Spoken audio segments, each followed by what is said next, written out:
So it's been a week, so I can't remember if I've asked you or not. But have you been watching X-Men 97? No, I haven't. Do you plan to? Probably not, if I'm being honest. Okay. Well, I'm gonna spoil X-Men 97 up to episode 9 for you people. So just skip ahead a few seconds here. Magneto ripped the adamantium off of Wolverine's skeleton at the end All of right then. episode 9. Hmm. All right.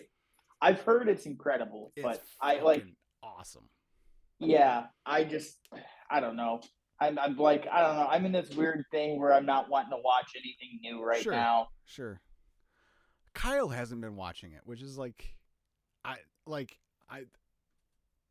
That's why I had to I have no one to talk to. That is everything all right with Kyle? I'm a I little I concerned. I don't know. Well, for Kyle, is everything okay? We Right, know he's never been right, okay. right. No, no. I think he spends all his time playing video games and Twitch streaming. Twitch.tv/ Kyler_gaming for all you people. Go check him out there. And he's on YouTube too. But yeah, so I just needed to I've for like the last since yesterday when the new episode dropped and I watched it and I yelled holy shit at the top of my lungs in a house all by myself. And I'm like I need to talk to somebody about this and I know Gerald was watching it. I don't know if he's up to date, and with his schedule, it's tough for us to get on the same. When's a good time for him to talk is not a good time for me to talk usually, and vice versa. So And he's celebrating a birthday this week, so he's yeah, probably like got plans and stuff. So right, exactly. happy birthday, Gerald. That's right. That's right. And before I forget, in as is the tradition, fuck you, Kyle. Well, yeah, yeah, yeah. Um. So yeah, I had to just get that out. So No, it's I see it on the socials, obviously, but you're not the first person who's like, "Man, are you watching X Men?" And I'm like, "No, not really. You should get on that shit." Yeah, you should. It's only next week's last, and it's only 10 episodes, and they're.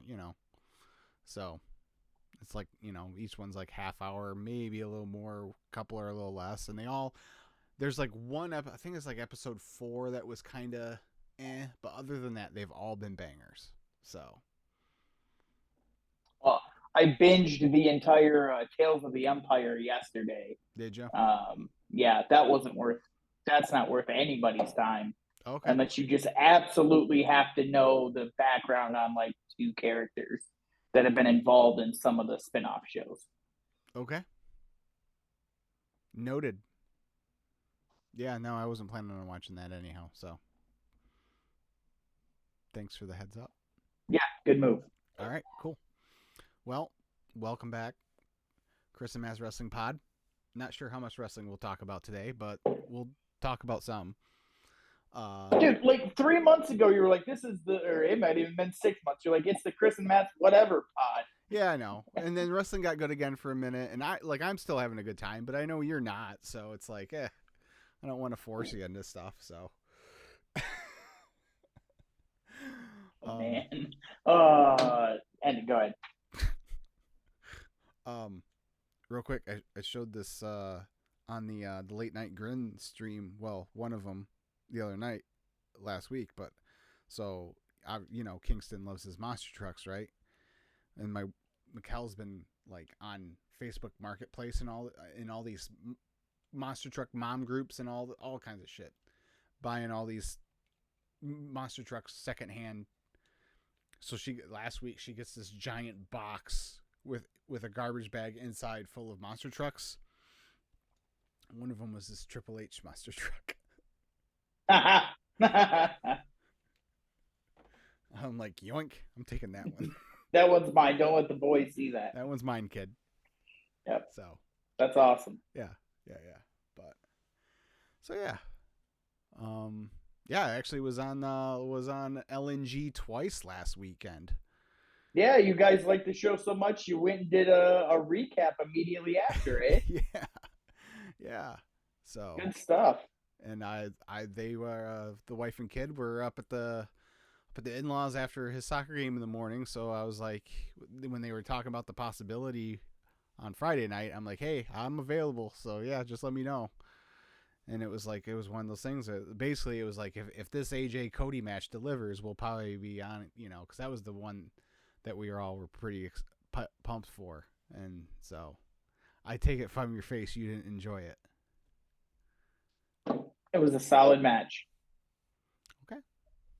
We can get into it now, or if you want to do the recap, whatever. Yeah, no, I was. Yeah, I mean that's fine. That's what I was going to start with was Backlash. So I know you watched it later, and the only thing that we've really talked about is the crowd. So I guess overall, I thought the opener and the closer were phenomenal, and then pun intended, I guess. And the stuff in the middle was varying degrees of okay to good, but I thought it opened really strong and closed really strong. I agree. I said last week that I thought that if the main event was good, people were going to be like, "Oh my god, it's great," and if it's great, they're going to be like, "That was the best match of the 21st century." And I feel like that's what happened. I felt like it was an okay match. It was solid, but it wasn't great. And I can pick it apart if you want me to. But the opener I thought was a banger, and I think the overall show, that's proof that a crowd can make a an average show seem really good. Mm-hmm. Um, Yeah, that crowd and ruled. see, I don't. I liked it in sections. I thought what they were doing in the main event, I thought was really disrespectful to the main event guys. I'm one of those. They were clearly not even paying attention to the action at certain parts Mm-hmm. because as look, we know you're not missing. You can pick 2 minutes in the middle of almost any main event match and be like nothing interesting is going to be happening right Mm-hmm. now. But they all the chants and stuff. I felt like after a while it got distracting in the main event. Yeah, yeah. Um, but yeah, I mean, like the opening tag. After watching SmackDown on Friday, I kind of called it on the preview show with the guys. I'm like, I got a feeling this might get turned into some sort of street fight or something like that. And then the way they started out was just throwing hands before the bell and stuff, and all this coming out and be like, fine, it's a street fight. And I'm like, all right, here we go. Yeah, And they beat the hell out of each other. I thought Randy, the spot where they were coming from the crowd and Kevin got on the barricade and did a frog splash or whatever, and then Randy got on the barricade acting like he was going to do something and just casually jumped down yeah. to a big pop was pretty funny. Those two, I it's not going to happen because both these guys have a history as far as turning on partners, but I kind of would be okay if they just kept Randy and Kevin together forever because they're so Kevin is great with everybody they've ever paired him with. Kevin's great with, but those two together right now are just some of my favorite stuff on either show. Well, and he's bulletproof. Nothing's gonna hurt Randy Orton, and he's finally at a point in his career where he's about enjoying it and just having fun. Mm-hmm. And he goes out there and he looks like he's having a blast. And if him and Kevin pair up, it's probably good for Randy. Kevin can take some of the crazier bumps and things like that. Randy can take it easy and not risk hurting himself. And then as he's done his whole career, when the big moment comes, then he can turn it on. I But was gonna say take it easy, like take 2 table bumps in one match. right, but you and I like Yeah. the bump itself. Those table bumps are not as bad as you know uh Yeah. they used to be. Yeah. The one in the ring, especially, probably wasn't too bad. The RKO on the announce table because it didn't. Especially, I don't think it collapsed at that point. or maybe it did. I don't remember. That one looked like it probably hurt. But the one that No, it didn't collapse it yeah, because the main event broke it. right. So, and then yeah, we got a new addition to the bloodline, but not the one we all were expecting. Tongaloa showed up. Yeah, and he's already botching stuff. He's right at the top of his game. You know, coming hot. Yeah, give him something to remember you by, right? Yeah. So the Gorillas of Destiny are in WWE together. So crazy. Pretty cool stuff. And then they had the backstager later on in the night with Jay doing it. And the bloodline walking past him, and Heyman is this stuff is good regardless, but Heyman is just taking it to another level with his facial reactions and stuff. The look that he gave Jay of like, I'm in trouble, help me, was just it was just great. And I think it was on SmackDown where he said, where Aldis asked him, you know, aren't you in charge? He goes, I'm in charge, but I'm not in control. Yeah. Which was like, yeah, I guess those are two totally different things. So yeah, that was cool. We'll see how that goes going forward, but yeah, no, the opener was everything I was hoping it was going to be. So it was the match of the night. Okay. The ladies triple threat was okay. There was some sloppiness in it, but you know, it's gonna have, like, triple threats are bound to have some sloppiness anyway in them, and especially when one of the competitors is as young as Tiffany is. But I thought it was a pretty good match, and Bayley wins, but you can tell that it's not going to be long, and you know, whether it's Queen of the Ring, Money in the Bank, or both, like, she's on that upward trajectory for sure. Who, Tiffany? Tiffany, yeah.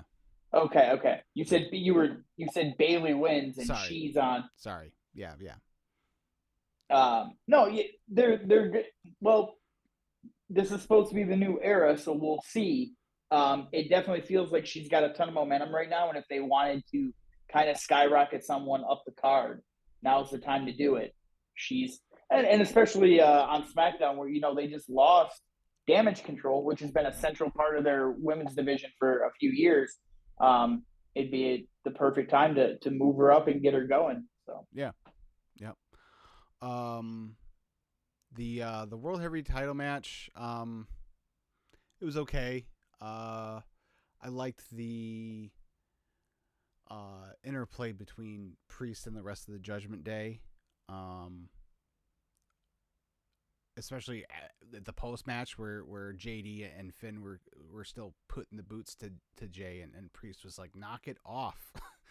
Yeah, we don't need to do this shit. I beat him already. But that crowd was, I mean, they were hot for old Jey Uso, for his entrance and all that. So I heard someone compare Jey Uso right now to like 2008 Jeff Hardy, and I'm like, that's not. I disagree, because Jeff Hardy was having really good matches in that time. Sure. Like, not great matches, but he was really good in the ring at that time. I feel like I need to clarify last week when I was like, curtain jerker Jey Uso and stuff. Like, the dude is over. Mm-hmm. I'm not taking that away from him. He's got a tremendous reaction. People love him. He's got an entrance and he's got a catchphrase. And once that bell rings, he's got nothing.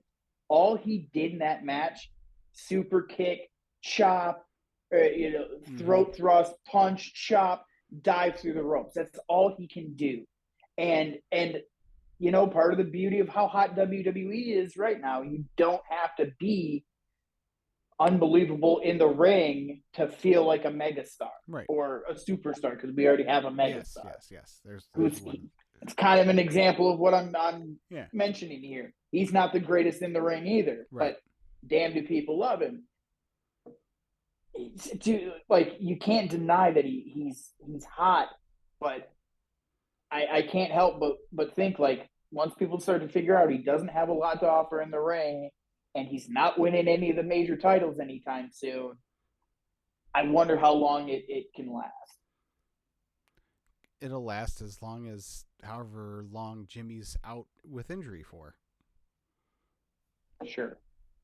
So, um, so yeah, priest retained. That was no big surprise. Also, no big surprise.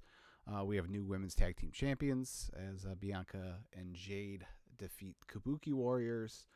Um, there was a I missed it. I must have looked at my phone. Like apparently there was a big kerfuffle with the referee and a legal person, and it threw the match out of whack for. Yeah, there was a Asuka was not there. Asuka was supposed. They were clearly setting up for a spot, Mm-hmm. and Io wasn't the legal woman in the ring, but she was in there working like she was, and You mean Kyrie? or Kyrie, sorry, and was working like she was, or like she was the legal person, and the referee, rightfully so, was like, "You didn't make the tag, you didn't make the tag," and then she just stayed in the ring and kept working, and then Asuka got up on the apron and was like waiting to tag in, and it's like, well, no, you're the legal person, you Right. don't have to. And the referee never like got Kyrie out and pushed her like, and it really messed everything that section up, and you Right. could kind of tell too like nobody knew how to fix it on the fly. Right. And then especially with language barrier and all that kind of stuff too, it probably made it extra difficult. So Right. gotcha. Yeah. I like the finish. The way apparently it was similar to something Jay did with Sky Blue or something like that in AEW, but the way she kind of just tossed Kyrie around to get into the Jaded was Yeah. impressive. Yeah, and then like I said, Bianca and Jade win. There's a I'll run this by you, and uh, I said that obviously this isn't a 1-to-1 comparison. Obviously, it's a flawed, whatever. But they have a little Bianca and Jade are a little Mega Powers esque, where Jade is the Hogan and Bianca is the Macho, but instead of like having an Elizabeth, their Elizabeth is like Bailey, and like Bianca's obsession with hating Bailey and also probably still wanting that title for herself. Yeah.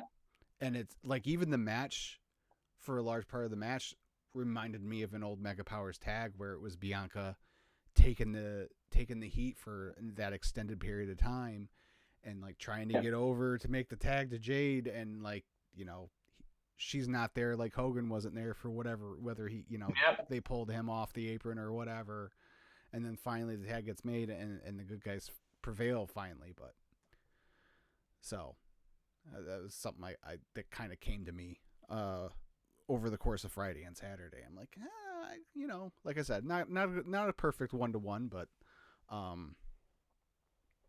yeah, I thought it was apt. Sure, I can see that. So, And I think everyone agrees that it's heading towards some point. There's going to be a split between the two of them. Sure.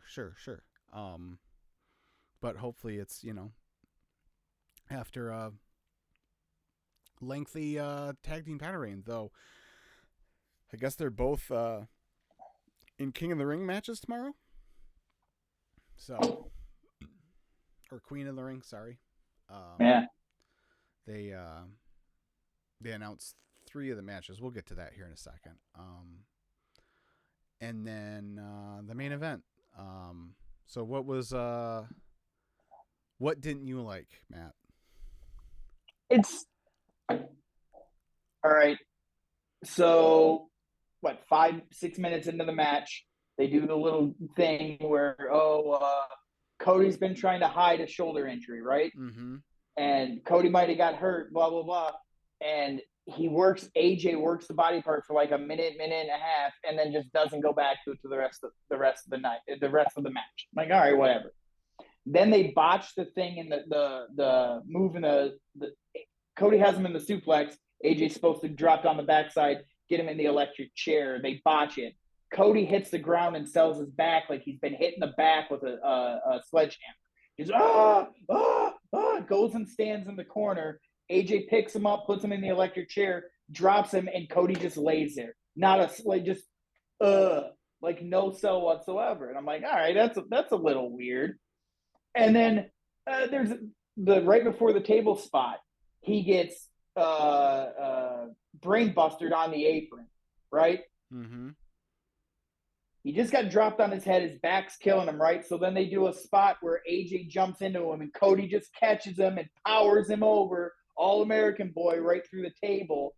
And I'm just like, we're not going to sell anything? Like, we're just not going to acknowledge that he's supposed to have been worked over. And then he's doing the Cody cutters, jumping off. And it was just like, man, they're not even trying to use any real psychology here. And the crowd covered it up for him, I think, because it felt like if you do the thing where you turn the sound off, it looks like that crowd's on fire. But in reality, all they're doing is chanting every time there's a 2 count. And then anytime AJ is on the offensive, they're singing the song about him being phenomenal. Mm-hmm. Was the crowd really hot, or were they just entertaining themselves because, they hadn't had a pay-per-view before, and they're like, oh, we're going to go crazy and show them how loud we can get. A little column A, a little column B, probably. I don't know. It just kind of felt like they were able to go through the motions in that match. Nothing about it stood out to me. Was there a single moment in the match, even after AJ works the back over and everything, where it even looked like he was actually going to win? Never hit the phenomenal forearm. Never got the Styles Clash locked on. He hit the 450 way too early in the match to get a pin. Didn't hit the calf crusher. Like, there was no point in that match where it even looked like Cody was in danger. And the part that they actually focused on in the match, the back injury, played no role whatsoever in the match. And that's why I didn't care for it. It was a fine match. It wasn't 10 stars. It wasn't a 1 star. But I saw the reaction where people were like, oh, they killed it. But no, they really didn't. I'm sorry. And now, I give it a month before Neck Tattoo is shaking the ropes before he hypes up, because he's stolen 2 other things now. Now he's hulking up and kicking out of burning hammers at 1, okay? And he took Okada's pose. They flat out took the pose and the camera cut and all of it. Shake the ropes, Neck Tattoo. If you're going to steal from everybody, you might as well get that one too. Don't forget to tune up the band before you hit your Cody cutter too.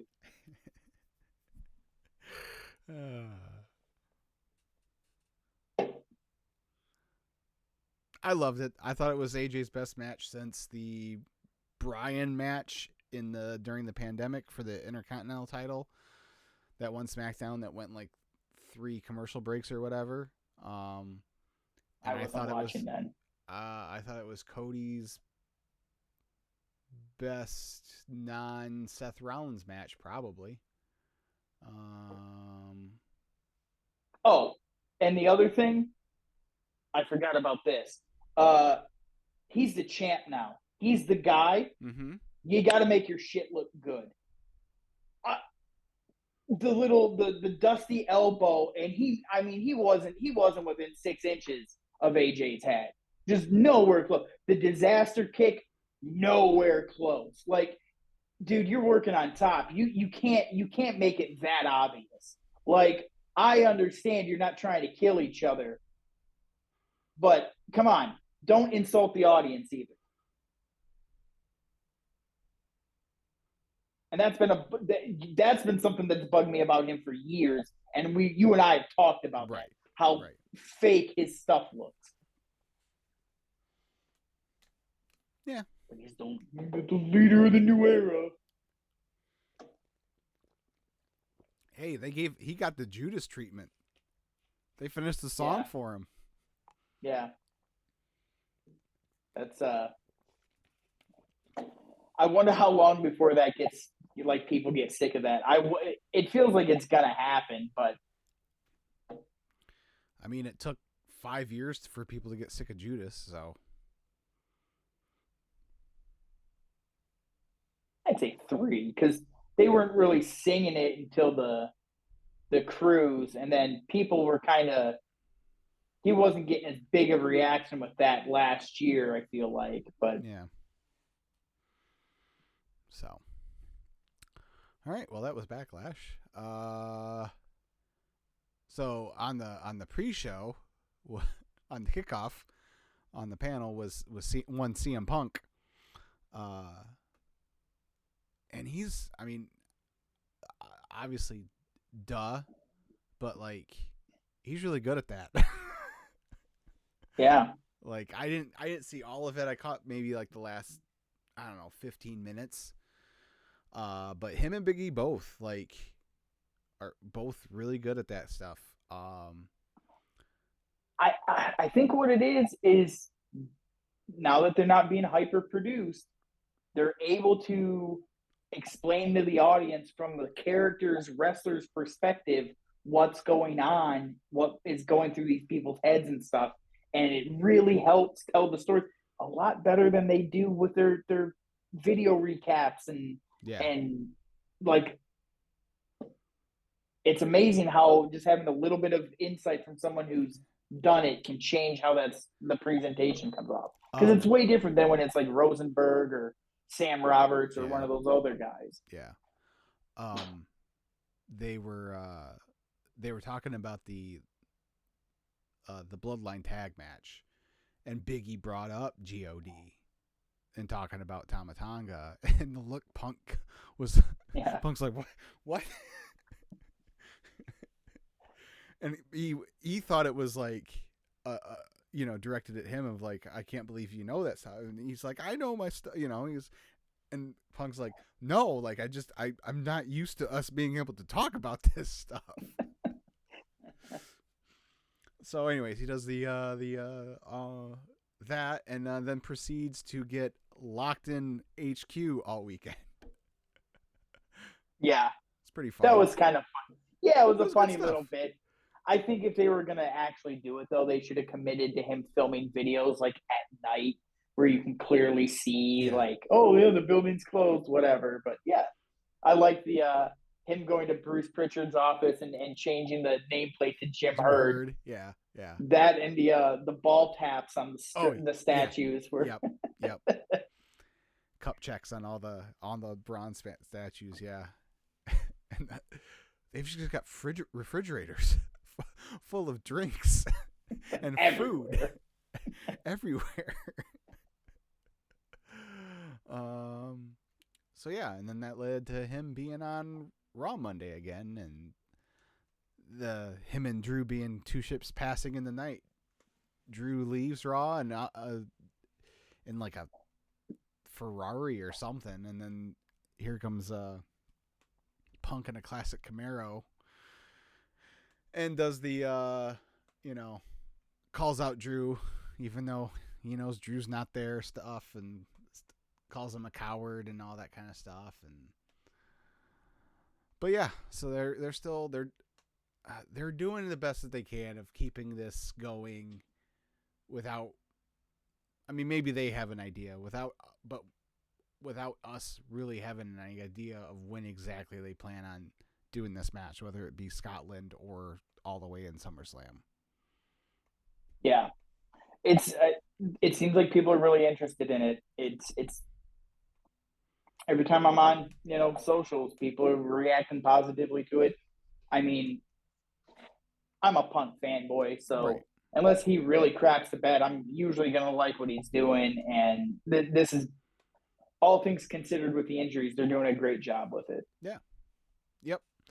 Um, I would have liked to see. I thought it would have been funny if Punk calls him out and he tries to get everyone get on Twitter and tweet at Drew, blah blah blah, and then they show him leave, and after he leaves, Drew pulls up, yeah. 2-3 seconds later, and he's like, They miss he each comes other again. storming, yeah, like he comes storming out to the ring, like, where's Punk? Where's Punk? And then like he finds out, oh, he already left, blah blah blah. Like, I was halfway down to where I was almost at the airport, son of a bitch. And, Yeah.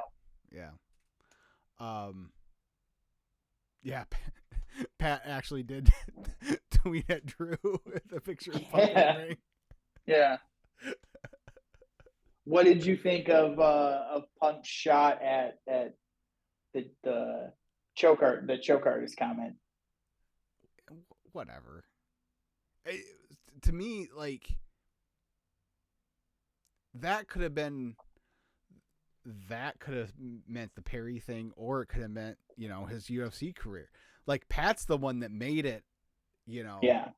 what it was with his, little under the radar comment there. So, people are going to lose their, it's the, the same people that were telling, the same people that were telling AEW to let it go before they showed the footage are the same people who were like excited about this, and the same people who were defending showing the footage are like, why can't he let it go? Yeah, I feel like the only thing I thought was like, see, that's how you take the shot without being so blatantly obvious. Sure. Yeah. That you're begging for people to talk. Like, it's so much easier to do, or better to do that than to what they're doing over on AEW. And and the difference is too is like with the like if that were on AEW, like yes, it would have got a bigger reaction because those fans are the most online fans there are. Like I don't think it's like some dunk on him that no one reacted, because like of course he didn't. They're in Hartford, Connecticut at a WWE, like, yeah. Do that in New York or Chicago or whatever, and yeah, it's gonna get a different reaction. So I don't know, it's just whatever. So and then on Monday we started the King and Queen of the Ring tournaments. Originally they were gonna have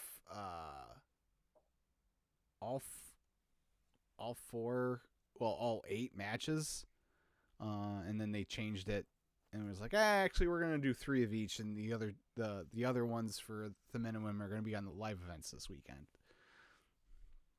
which is fine, whatever.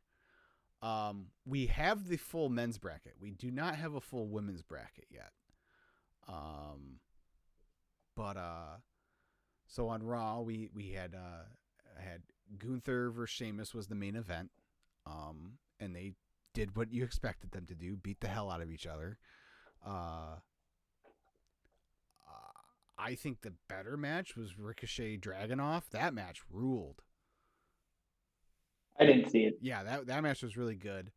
And then Drew was supposed to be in. They pulled him out due to his injury, which I thought that was a good explanation of like,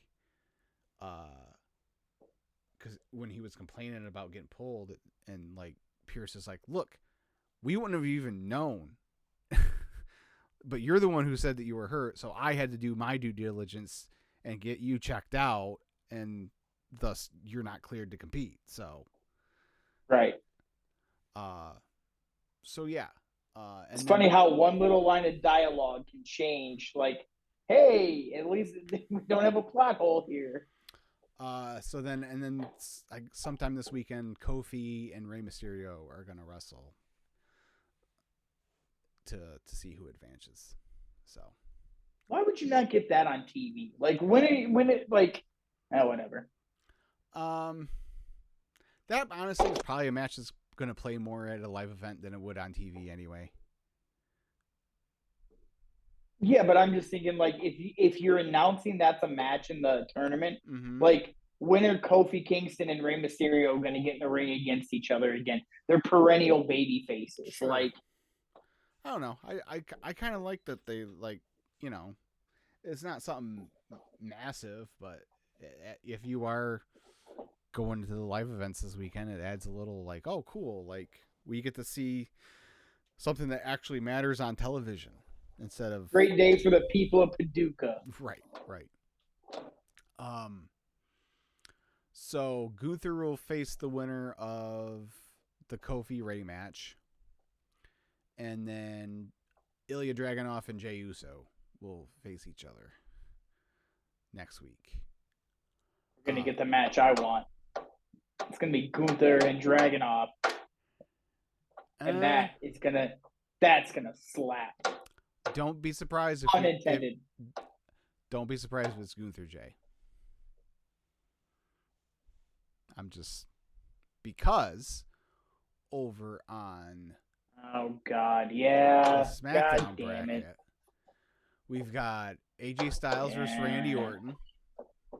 We've got Baron Corbin versus Carmelo Hayes. We've got LA Knight versus Santos Escobar, and we've got Bobby Lashley versus Tama Tonga. Well, actually, no. Actually, take that back. All this was on Twitter today, and I guess Lashley's the hurt now. So Angelo Dawkins is in his spot. Ugh. Easy for you to say. Exactly. So obviously Tama Tonga's at least winning that match.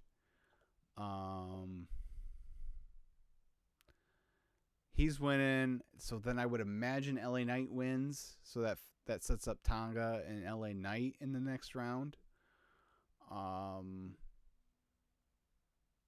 Carmelo Hayes, I'm gonna guess beats Corbin, and then I can't decide then if they would have Orton or AJ face Carmelo. Yeah, Because if it's that's a little up in the air. yeah, because AJ and him would probably be the better match. They could do all their high flying stuff, but it's two heels, right?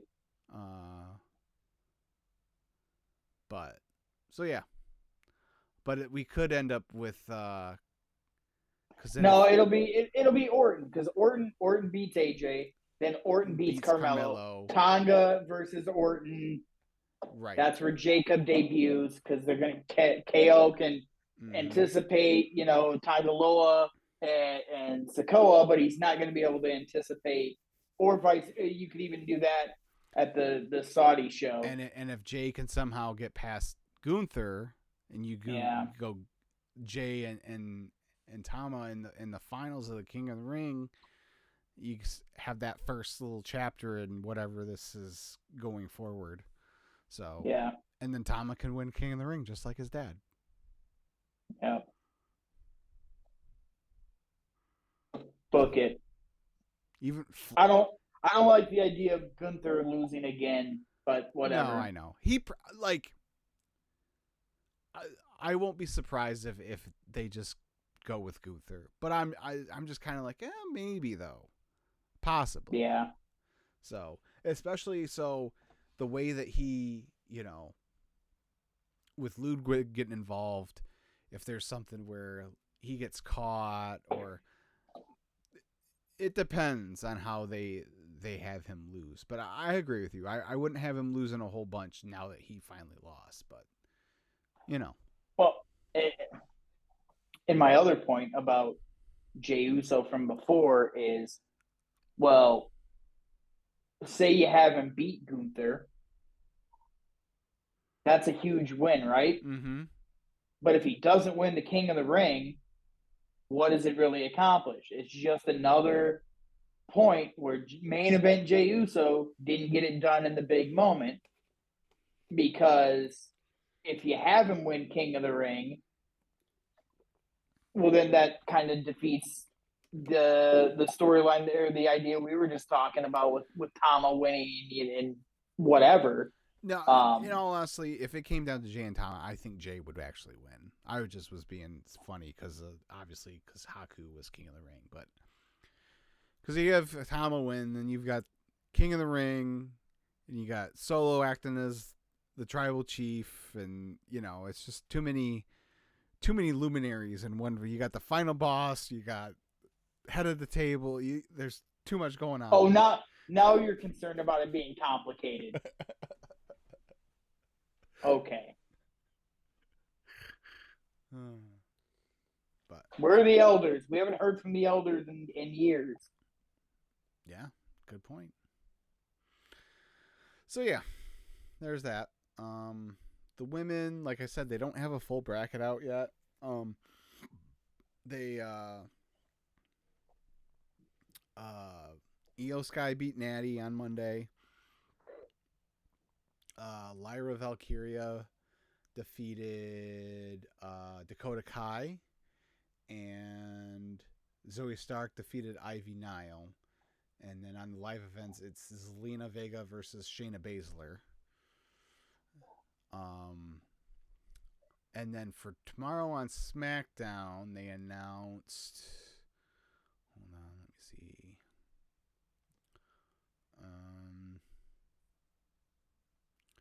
Let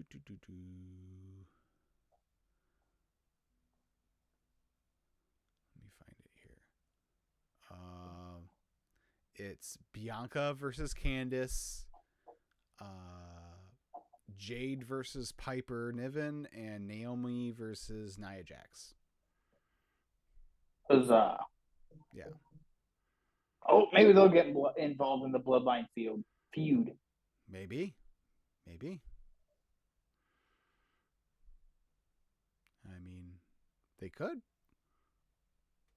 So yeah, that's that. So, I don't think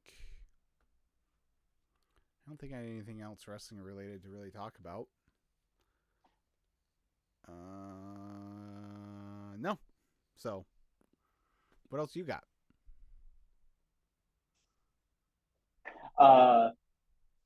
Nothing positive, so I guess we'll just keep it moving. Okay. We're going to talk about Ric Flair? Well, so it was either Ric Flair, that embarrassment, or the big match announced on Dynamite last night, the Anarchy in the Arena, which makes zero fucking sense. Yeah, we'll just move it on. Okay. All right.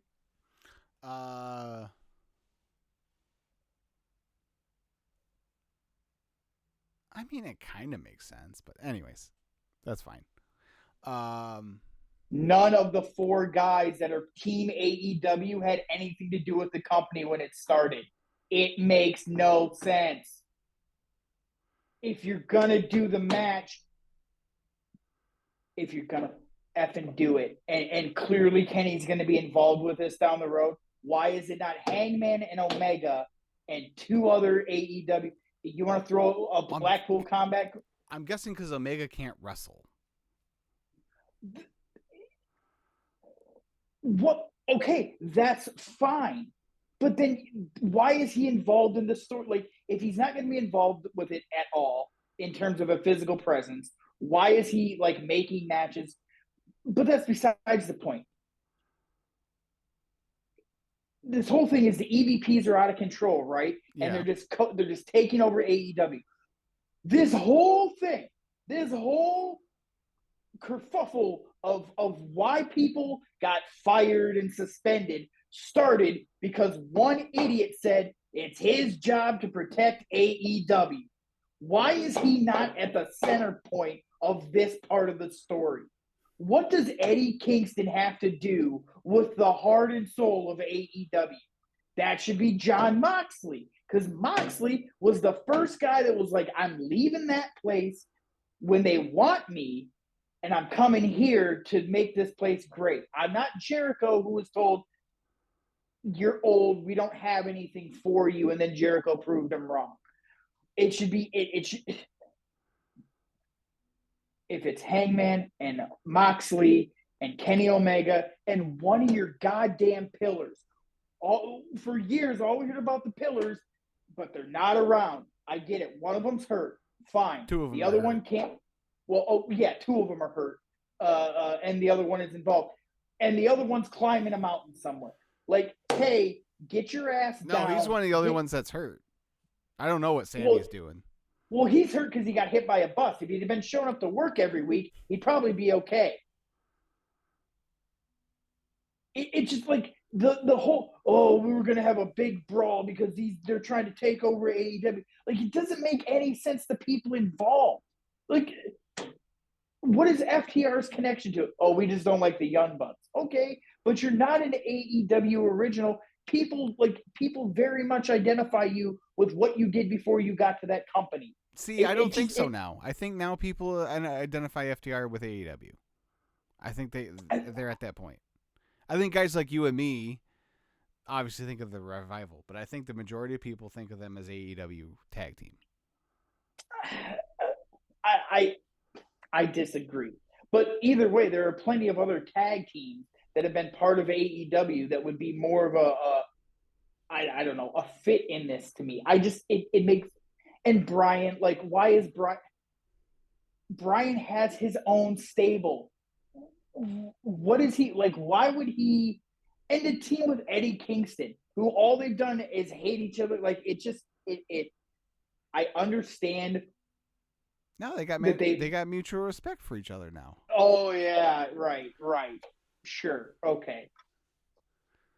It just, if you're gonna do the story of people taking up the flag of AEW, there were so many other names that should have been the ones doing it. See, I don't think like outside of Moxley, I agree with you, but Moxley's busy being the IWGP champion. So yeah. But other than that, like I don't like Hangman is kayfabe suspended right now. And he was a heel last time we saw him on TV. The EVPs just get to make shit up, right? Right? Why wouldn't Kenny go, I have unsuspended Hangman Adam Page? Since the EVPs can just make shit up as we go, there's a very simple fix to that problem. And he was a half and half heel. Because Swerve wasn't a full baby face yet. No. For the most part, he was. But yeah, I get what you're saying. Yeah, I don't know. Whatever. So, there's that. Yeah. Yeah. No, I can't wait for Stadium Stampede to follow it, and then Blood and Guts will be the next one. Right. Oh yeah, they're dragging this out. This is their attempt at the NWO angle.